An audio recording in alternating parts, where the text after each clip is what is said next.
नमस्कार, मैं डॉक्टर अभिषेक कुमार सिंह, सहायक प्राध्यापक वेटनरी फैकल्टी आरजीएससी बरकच्छा से आपका स्वागत करता हूं। यह एक मूक कोर्स है जिसमें कि हमारा विषय पोषण एवं आहार है। उसके हम मॉड्यूल 2 जिसमें कि हम आज बात करेंगे माइक्रोन्यूट्रिएंट का अध्ययन। उसमें हम लेक्चर नंबर 8 का पार्ट 1 पे जिसमें आज हम डिस्कस करेंगे कार्बोहाइड्रेट सरल और जटिल तथा उसके स्वास्थ्य पे उनका प्रभाव क्या होता है, उसके बारे में हम इस लेक्चर में आज डिस्कस करेंगे।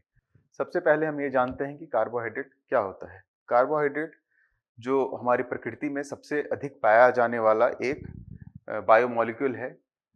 यह हमें हमारे शरीर में एनर्जी या ऊर्जा, जिसे हम ऊर्जा भी कहते हैं, उसका ये सबसे प्राथमिक और सबसे मुख्य सोर्स है। इसके द्वारा ही हम जितने भी जो भी हमारे शरीर में ऊर्जा के लिए आवश्यकताएं होती हैं, ये सबसे अधिक हमें कार्बोहाइड्रेट नामक तत्व से ही मिलता है। इसके अलावा और भी तत्व जैसे कि फैट हुआ, वसा जिसे वसा भी कहते हैं, या प्रोटीन, उनसे भी हमें एनर्जी मिलती है, ऊर्जा मिलती है। लेकिन जो सबसे ज़्यादा ऊर्जा हमें मिलती है वो हमेशा हमें कार्बोहाइड्रेट से ही मिलती है। अगर हम इसकी संरचना को देखें तो उसमें कार्बोहाइड्रेट के अंतर्गत एक उसमें उसके जो जैविक जो संरचना होती है उसमें कार्बन, हाइड्रोजन और ऑक्सीजन के अणु उसमें रहते हैं।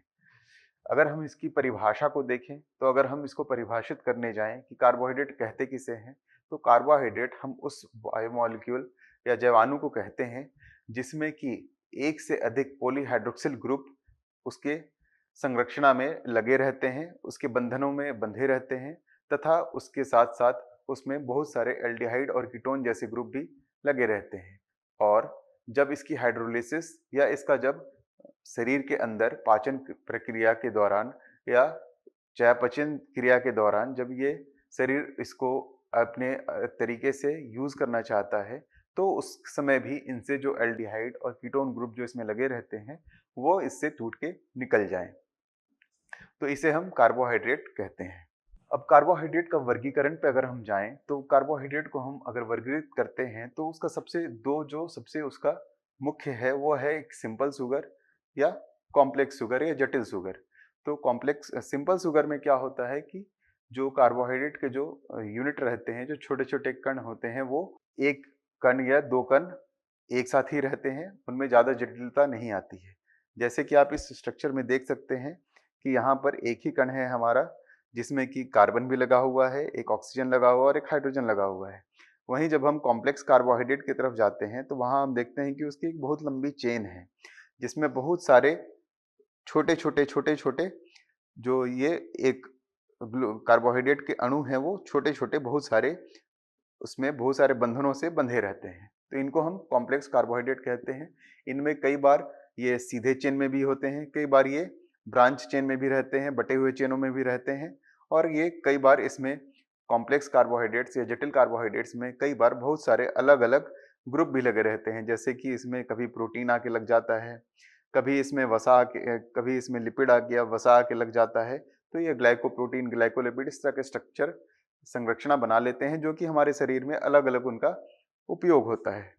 इसके बाद अगर हम देखें कि स्रोत जिससे कि हमें कार्बोहाइड्रेट मिलते हैं, जो हम रोजमर्रा की जिंदगी में जो हम खाना खाते हैं, जहाँ पर कि हमें कार्बोहाइड्रेट मिल सकते हैं। जैसे कि अगर हम बात करें तो जो हम जितने भी फल खाते हैं उन सब से भी हमें फ्रक्टोज नाम का शुगर या कार्बोहाइड्रेट मिलता है। इसके अलावा जब हम किसी भी तरह का दूध या दूध से संबंधित उत्पाद लेते हैं, जैसे कि पनीर हो गए, तो उन सब में हमें गैलेक्टोज और लैक्टोज नामक कार्बोहाइड्रेट मिलता है। इसके अलावा जब हम कोई अनाज खाते हैं, अनाज जैसे कि गेहूं, चावल, तो इनमें हमें मैल्टोज नाम का एक शुगर या कार्बोहाइड्रेट मिलता है। इसके अलावा चीज हो गए, पास्ता हो गया, ये सब जो हम रोजमर्रा की जिंदगी में कभी कभी खाते हैं, तो इन सब से भी हमें माल्टोज नाम का एक कार्बोहाइड्रेट प्राप्त होता है।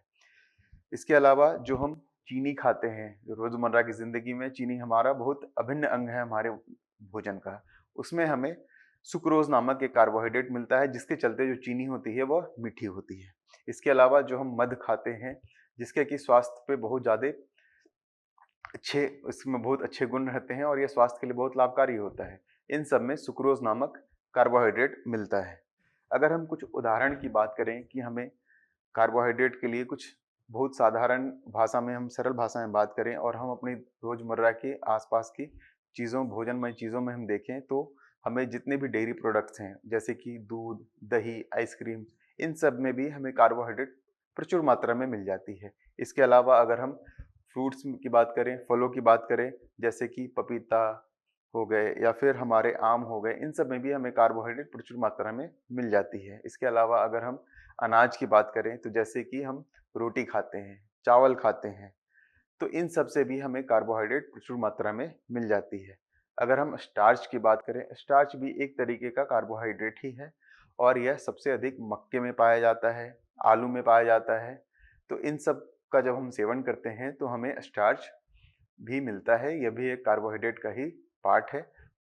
अगर हम इसके कार्य की बात करें कि कार्बोहाइड्रेट हमारे लिए क्यों उपयोगी हैं, और तो सबसे पहले हम देखते हैं कि कार्बोहाइड्रेट जो होता है वो हमारा सबसे किसी भी जीवों के लिए सबसे प्रमुख ऊर्जा का सोर्स होता है और 1 ग्राम कार्बोहाइड्रेट से हमें करीब-करीब 4 किलो कैलोरी ऊर्जा प्राप्त होती है। इसके अलावा बहुत सारे जितने भी कार्बनिक यौगिक सब्सटेंस होते हैं जो हमारे शरीर में पाए जाते हैं, जैसे कि फैट हो गए, अमाइनो एसिड हो गए, इन सब में भी कार्बोहाइड्रेट के यौगिक रहते हैं। इसके अलावा जब हम किसी सेल की संरचना पर या उसके फंक्शन पे अगर हम ध्यान देते हैं तो वहाँ भी हमें कार्बोहाइड्रेट से बहुत सारी चीज़ें कार्बोहाइड्रेट वाली के बहुत सारी चीज़ें हमें मिलती हैं। इनके अलावा जो हमारे सेल के ऊपर के स्ट्रक्चर होते हैं या संरचना में बहुत सारे हमें ग्लाइकोप्रोटीन और ग्लाइकोलिपिड के स्ट्रक्चर पाए जाते हैं जो कि एक कार्बोहाइड्रेट ही है। इसके अलावा अगर हम देखें, पेड़ पौधों में देखें तो उनकी जो बाहर की जो तना होता है, उनमें जो जो मजबूती रहती है वो सेल्यूलोज नामक फाइबर के चलते ही आती है।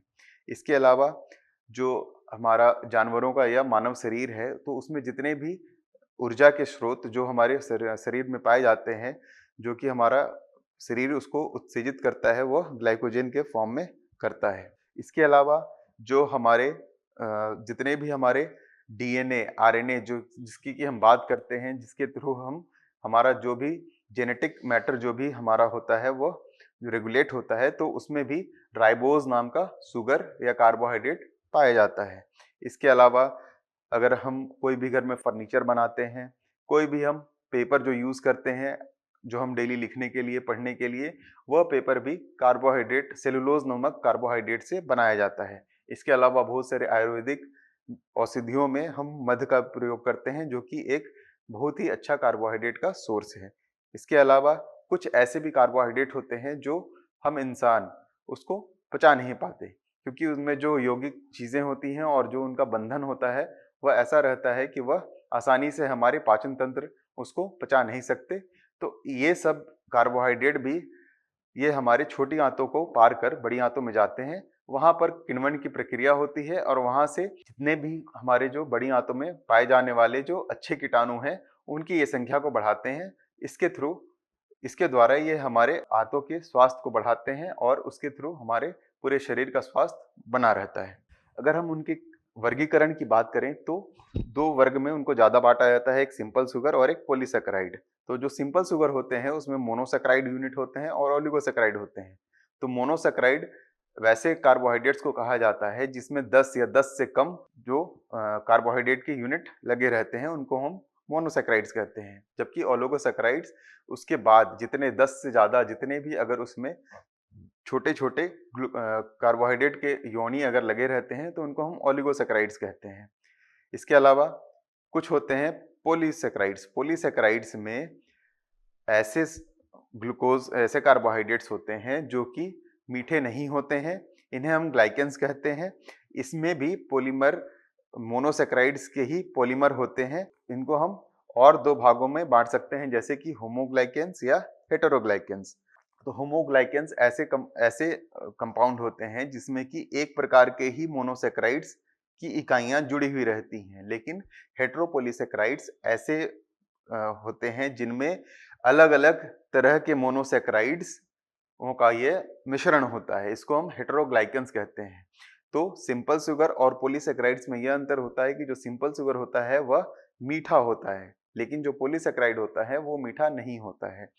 और जो उसके अलावा कुछ जटिल कार्बोहाइड्रेट्स भी पाए जाते हैं जैसे कि ग्लाइकोलिपिड या ग्लाइकोप्रोटीन, जिसमें कि ग्लूकोज या कार्बोहाइड्रेट के साथ अगर ग्लाइकोलिपिड है तो उसके साथ एक वसा का एक ग्रुप जुड़ा हुआ है, अगर ग्लाइकोप्रोटीन है तो इसके साथ एक प्रोटीन का जुड़ा हुआ है, एक प्रोटीन का भाग ग्लूकोज के अंदर आके जुड़ जाता है तो उसे हम ग्लाइकोप्रोटीन कहते हैं। इस चित्र में यह दिखाया गया है उसी कार्बोहाइड्रेट, जितने भी कार्बोहाइड्रेट पाए जाते हैं उनका वर्गीकरण किया गया है। तो जो मीठे कार्बोहाइड्रेट होते हैं जिसको कि हम लोग सुगर्स भी कहते हैं, वो दो तरीके के होते हैं, मोनोसेक्राइड्स, ओलिगोसेक्राइड्स। तो मोनोसेक्राइड्स मतलब जिसमें कि जो भी हमारे छोटे छोटे अणु होते हैं जैसे कि हेक्सोज, पेंटोज, हेप्टोज, टेट्रोज या ट्राइओज, इनके 10 या 10 से कम कार्बन यौगिक के जितने भी कार्बोहाइड्रेट, मीठे कार्बोहाइड्रेट होते हैं उनको हम मोनोसेक्राइड्स कहते हैं। और 10 या 10 से ज्यादा वालों मीठे कार्बोहाइड्रेट के यौगिक को हम ओलिगोसेक्राइड्स कहते हैं, जिसमें कि डाइसेक्राइड्स भी आते हैं, ट्राइसेक्राइड्स आते हैं और टेट्रासेक्राइड्स आते हैं। तो अगर हम ट्राइओज की बात करें तो ट्राइओज मतलब, ट्राई मतलब 3, तो उसमें 3 कार्बन लगे रहते हैं। जो उसके एग्जाम्पल होते हैं वो ग्लिसरॉल्डिहाइड एंड डाइहाइड्रोक्सी एसीटोन होते हैं। जब हम टेट्रोज की बात करें तो उसका मतलब है कि वहां 4 कार्बन है, तो वहां पर इराइथ्रोज ऐसा शुगर होता है जो कि बहुत ही ज्यादा हमारे खून में पाया जाता है। इसके अलावा जब हम पेंटोज मतलब कि ऐसे कार्बोहाइड्रेट्स की बात कर रहे हैं जिसमें कि 5 कार्बन जुड़े हुए हैं, तो ऐसे होते हैं एराबिनोज, जाइलोनोज, राइबोज, राइबुलोज, जिसमें राइबोज एक बहुत ही महत्वपूर्ण शुगर है, कार्बोहाइड्रेट है, जो कि हमारे डीएनए या आरएनए, जिसको कि हम जेनेटिक मटेरियल भी कहते हैं, जिसके थ्रू जितने भी हमारे जीन जो होते हैं वो किस तरह से काम करते हैं और हमारा जो किस तरह से हमारी एक पीढ़ी से दूसरी पीढ़ी तक हमारा जो अनुवंशिकी जो जाति है, जो भी वो डीएनए और आरएनए के थ्रू ही मेंटेन होता है। तो इसके जो स्ट्रक्चर होते हैं उसमें राइबोज शुगर बहुत बड़ा रोल अपना करता है। इसके अलावा हेक्सोज, ये सबसे कॉमन शुगर होते हैं, कार्बोहाइड्रेट्स होते हैं जो कि हम हमारे शरीर में पाए जाते हैं, जैसे कि ग्लूकोज हो गया, फ्रक्टोज हो गया, गैलेक्टोज हो गया। इसके बाद हम देखें तो हेप्टोज, जिसमें कि 7 कार्बन लुगे रहते हैं। डाइसेक्राइड्स ऐसे होते हैं जिसमें 2 अलग अलग या एक तरह के मोनोसेक्राइड्स जुड़े रहते हैं, जैसे कि सुक्रोज हो गए, लैक्टोज हो गए, मेल्टोज हो गए। लैक्टोज जो होता है वह सबसे दूध में पाए जाने वाला कार्बोहाइड्रेट होता है। सुक्रोज जो होता है, जो हम चीनी जो हम लोग डेली खाते हैं हम, वह सुक्रोज हो गया। अगर हम नन जो कि मीठा ना हो और वैसे अगर कार्बोहाइड्रेट्स की बात करें तो उनका जो वर्गीकरण किया गया है वो पॉलीसेक्राइड्स एंड कॉम्प्लेक्स कार्बोहाइड्रेट में किया गया है। पॉलीसेक्राइड्स में भी को भी 2 वर्गों में बांटा जाता है, जैसे कि होमोग्लाइकेंस और हेटेरोग्लाइकेंस। होमोग्लाइकेंस ऐसे होते हैं, ऐसे कार्बोहाइड्रेट्स होते हैं जिसमें एक तरह के ही जितने भी उनके जो छोटे छोटे वर्ग होते हैं वो छोटे छोटे वर्गों से मिलकर के एक तरह के वर्गों से मिलकर के ही वो बनता है, जैसे कि स्टार्च हो गया, ग्लाइकोजन हो गया और सेलुलोज। ये सबसे 3 महत्वपूर्ण होमोग्लाइकेंस जो कि हमारे आसपास पाए जाते हैं। स्टार्च मतलब जो हमें आलू या मक्के में मिलता है। ग्लाइकोजन जो होता है वो हमारे शरीर में अगर हमारी जरूरत से ज्यादा जो ऊर्जा रहती है उसका जो भंडारण हमारे शरीर में होता है वह ग्लाइकोजन के रूप में ही होता है। और सेलुलोज जो पेड़ पौधों में पाया जाने वाला बहुत ही कॉमन कार्बोहाइड्रेट है, जिससे कि उसके स्ट्रक्चर जो कि एक पेड़ पौधे के उसकी संरचना को, उसके बाहरी जो उसका तना होता है उसको मजबूती प्रदान करता है। इसके अलावा हेटेरोग्लाइकेंस की अगर हम बात करें तो उसमें पेक्टिक सब्सटेंसेस पाए जाते हैं, हेमिसेलुलोज पाए जाते हैं, म्यूसिलेज, hyaluronic एसिड, क्रोनोडेंटिन। ये सारे हेटेरोपॉलीसेक्राइड्स हैं, मतलब कि इसमें जितने भी इसके जो अलग ये जो है यह अलग अलग प्रकार के मोनोसेक्राइड्स इसमें जुड़ के अलग अलग, और ये एक लंबा चेन बनाते हैं और ये इसमें अलग अलग एक से अधिक प्रकार के कार्बोहाइड्रेट्स इसमें जुड़े रहते हैं। इनके अलावा जो गैर मीठा कार्बोहाइड्रेट, जटिल कार्बोहाइड्रेट की अगर हम बात करें तो उसमें एक और आता है, वह है कॉम्प्लेक्स कार्बोहाइड्रेट। इसमें ग्लाइकोलिपिड और ग्लाइकोप्रोटीन होते हैं। ग्लाइकोलिपिड में ग्लूकोज के साथ वसा पाया जाता है और ग्लाइकोप्रोटीन में ग्लूकोज के साथ एक प्रोटीन का यूनिट जुड़ा रहता है। अगर हम बात करें सबसे सिंपल कार्बोहाइड्रेट्स की, तो उसमें मोनोसेक्राइड्स हो गए, जिसमें कि ग्लूकोज हो गया जो हमारे शरीर के लिए प्राथमिक ईंधन का काम करता है। फ्रक्टोज जो फलों और शहद में पाया जाने वाला सबसे कॉमन कार्बोहाइड्रेट है। गैलेक्टोज जो डेयरी उत्पादों में पाया जाने वाला सबसे कॉमन कार्बोहाइड्रेट है। तो ये सब इनकी संरचना दिए हुए हैं कि ग्लूकोज किस तरह से, उनका जो केमिकल स्ट्रक्चर है वो इस तरह से रहता है, गैलेक्टोज का ऐसा रहता है। कुछ जो सामान्य मोनोसेक्राइड्स होते हैं उसमें जो ग्लूकोज में कहीं कहीं कई बार फास्फोरिक एसिड भी आके लग जाता है। फास्फोरिक एसिड जो हमारे शरीर में चयापचय प्रतिक्रियाएं होती रहती हैं उनमें बहुत ही महत्वपूर्ण भाग निभाता है। और फास्फोरिक एसिड इस्टर जुड़ने के चलते ही इसमें फिर जब ये टूटते हैं तो इनसे हमें एटीपी के फॉर्म में ऊर्जा मिलती है। कई बार ग्लूकोज जो सिंपल ग्लूकोज रहता है उसमें कई बार दो कार्बन नंबर 2 के जगह पे OH ग्रुप के जगह अमाइनो ग्रुप आ जाता है। तो उन्हें हम ऐसे ग्लूकोज को, ऐसे कार्बोहाइड्रेट्स को हम अमाइनो ग्लूकोज भी कहते हैं। इनमें सबसे महत्वपूर्ण होता है डी ग्लूकोसामाइन और डी गैलेक्टोसामाइन।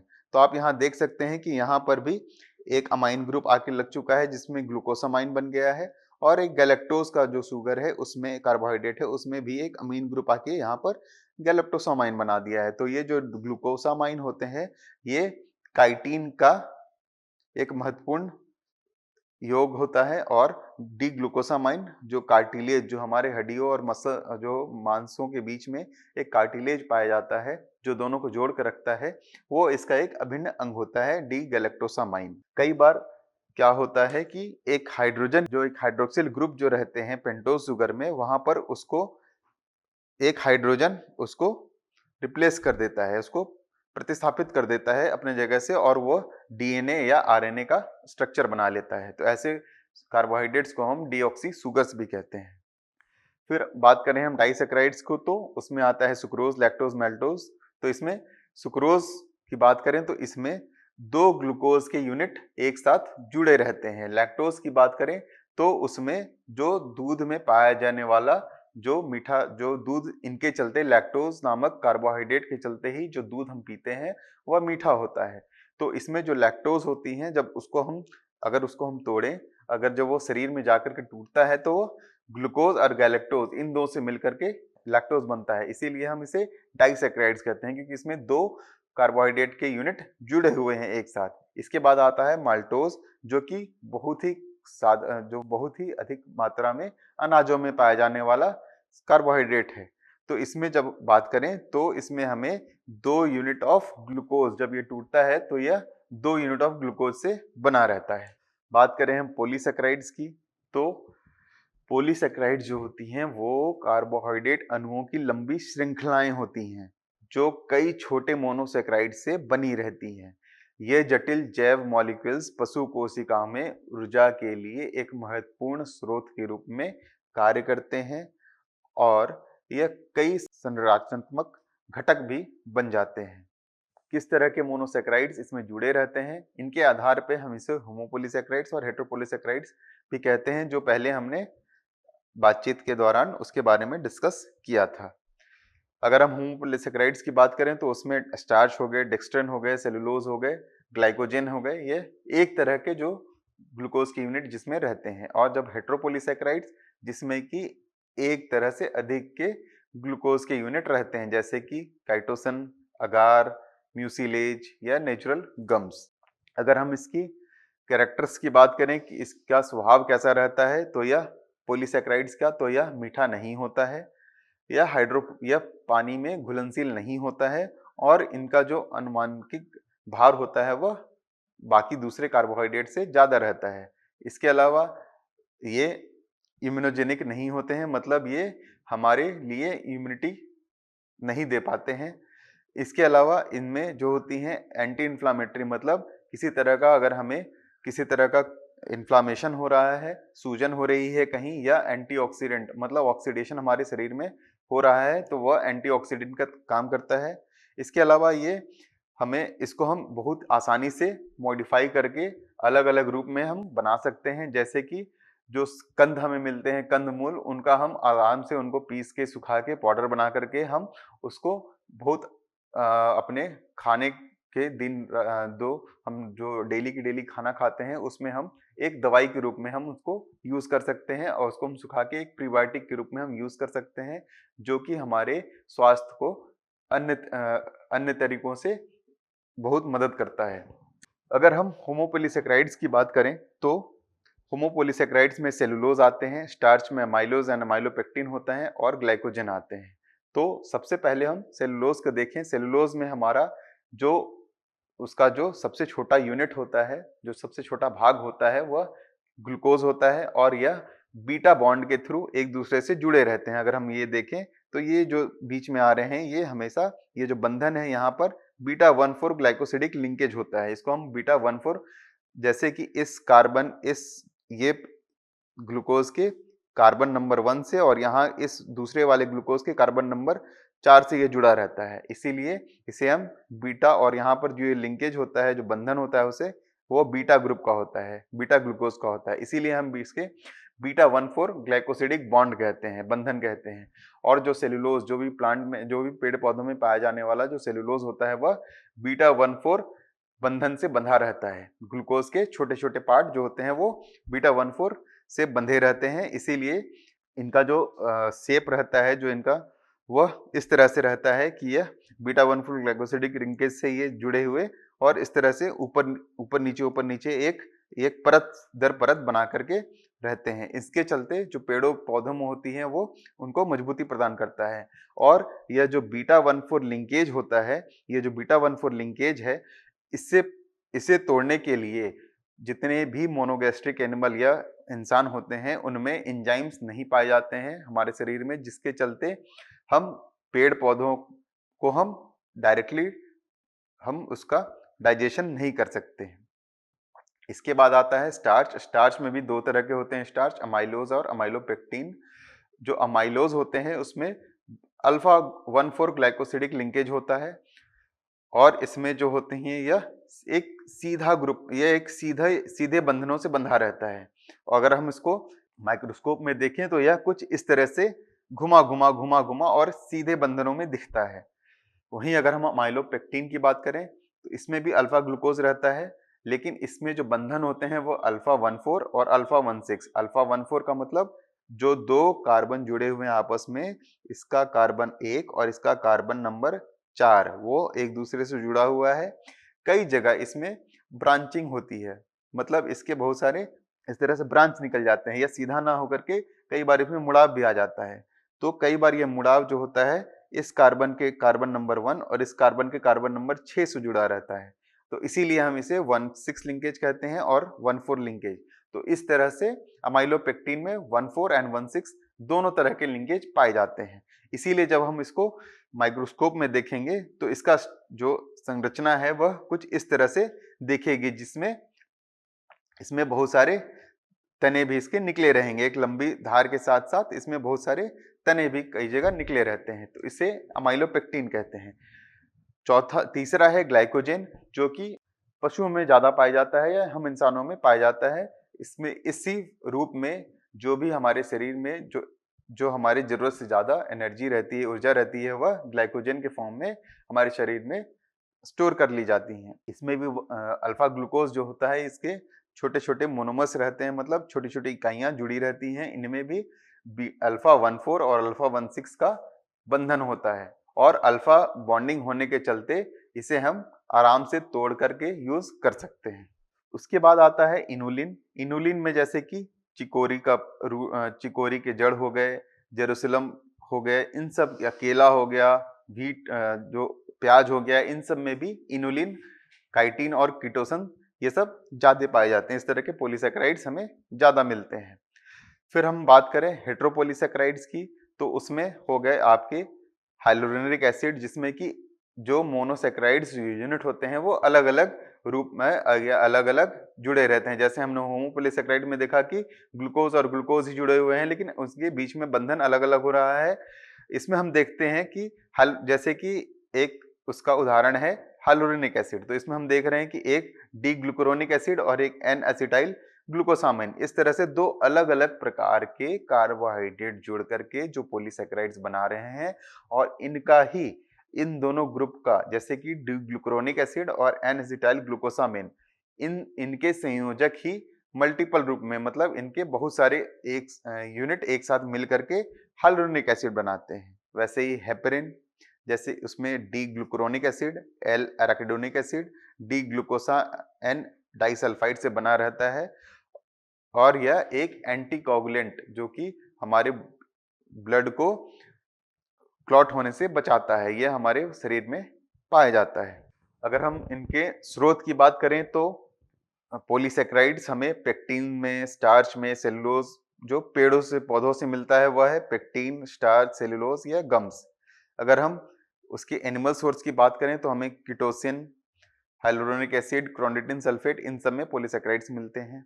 पॉलीसेक्राइड्स के बहुत अलग अलग उनके फंक्शंस भी होते हैं उनकी, जैसे कि वो हमारे लिए एंटी हाइपोग्लाइसेमिक की तरह, मतलब कि ग्लूकोज जो हमारे बॉडी में जो ग्लूकोज का लेवल रहता है, जो शुगर की मात्रा रहती है, जो चीनी की मात्रा रहती है, उसको वह कंट्रोल करने में, नियंत्रित करने में बहुत ही ज्यादा मददगार होता है। इनके अलावा इनका जो है एंटीऑक्सीडेंट की तरह भी ये काम करता है, जो हमारे शरीर में ऑक्सीडेशन की प्रक्रिया कभी होती है तो ये एंटीऑक्सीडेंट की तरह काम करके उसको धीरे कर देता है और हमारे स्वास्थ्य को, हमारे कोशिकाओं को टूटने से बचाता है। इसके अलावा anti inflammatory, anti coagulant, anti viral और इम्यूनो रेगुलेटर, मतलब इम्यूनिटी को, प्रतिरोधक क्षमता को बढ़ाने वाला, इस तरह से बहुत सारी जगहों पे पॉलीसैकेराइड्स का हमारे शरीर में रोल है। Thank you.